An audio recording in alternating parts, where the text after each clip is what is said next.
Another observer thought just came to my mind. What if we are not giving the fish, but giving the fishing rod to African countries?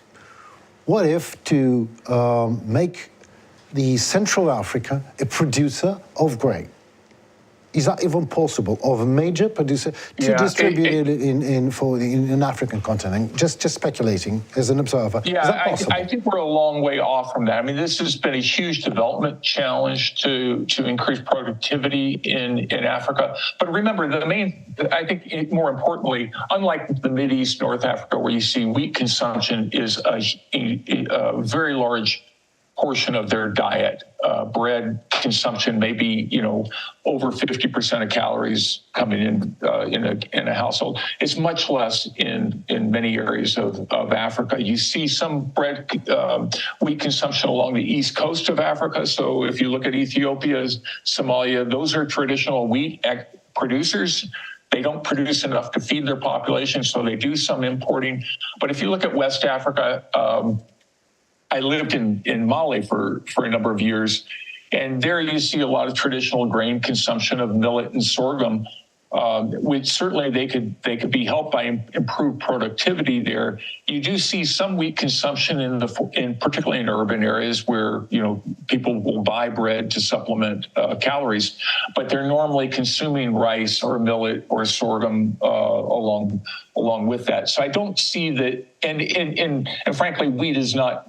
The climate is not suited for wheat production in Central Africa, where you mentioned, again, drier areas, some drier areas, or more temperate areas, I guess I should say, like Southern Africa, again, East Africa, you see some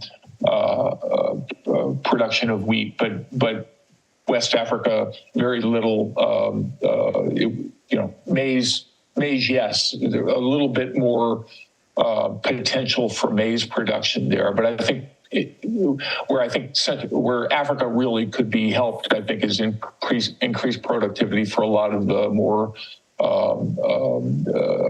local grains, if you will, millet and sorghum and teff and things like that. Don't get me wrong. It was just I know. I was just asking. I went on too long about that. But exactly. Yeah. I mean, it would be good.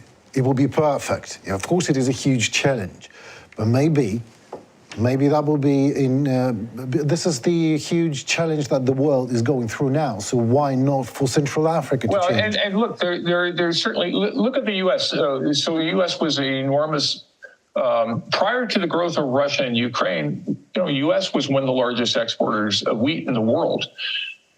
The growth of the Black Sea, combined with the fact that both maize and soybean production was more profitable in the U.S., saw this big switch for a lot of growers in the U.S. said, now I can plant varieties that will work in the areas where I used to grow wheat. So you see switches like that, and you could see increased wheat production in some areas of the world.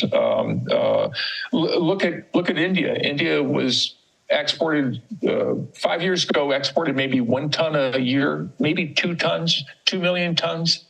This past 2 years, they were exporting 8 million tons each year. So there are areas of the world that when prices are high, they plant more wheat and they're able to sell it. So again, you're right about that. The sense that if there's a long-term absence from the market will compensate by seeing, with higher prices, and that will bring in more production from somewhere.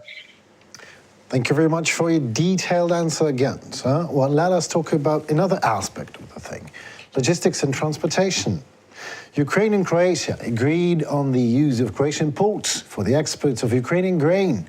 With the withdrawal of the Russian Federation from the Black Sea Grain Initiative, Ukrainian food exports became an important topic of negotiations between the two countries.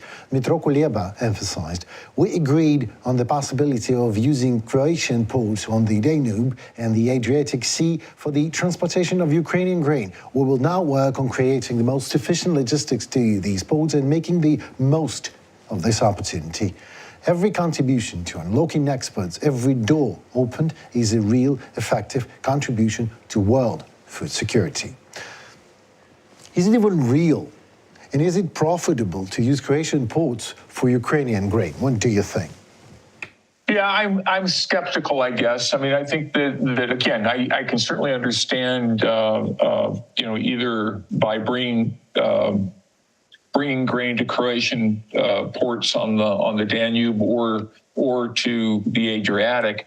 It's just that again, you have all the problems of every time you have to take grain off of one conveyance and put it on another, that's costs, right? So moving it from truck to barge or from truck to rail to barge or in ports, all that costs money. So it will be interesting to see if how much of that grain actually ultimately moves that way. But again, I certainly understand trying to find alternatives, and I think we are seeing investment certainly in Western Ukraine, in the neighboring countries, and certainly more importantly on the Danube ports and bordering Romania, where we have seen investments there, and those weren't really seen as very viable. I mean, that's certainly not where the bulk of the trade was moving prior to the war. So. My last question for today. As for you, was the grain deal beneficial for Ukraine in terms of economics? Well, let us just speculate again. What would happen if there would be no grain deal at all? If there had been no grain deal, exactly. Yeah. Okay. No. So I think that would have been devastating for Ukraine producers and the world. I mean, I think we would to have one is I think that there would have been very few incentives to plant grain last fall if we hadn't been able to move, if the world hadn't been able to buy the grain that they were able to buy last year through the Black Sea Grain Initiative. I think it would have caused some serious disruptions. I mean, think about China, purchasing some 5-6 million tons of maize and other products this past year. That would have had to come out of somewhere else, and I think that we would have seen higher prices. So I think there's no question the world, both the world and Ukraine, gained immensely from the Black Sea Grain Initiative, and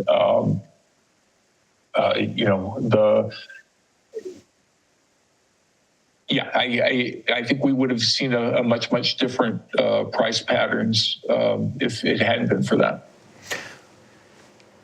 Thank you so very much, Mr. Glauber, for your expertise, for your time. It was a great pleasure having you with us today. Yeah, no, thanks very much. This was excellent.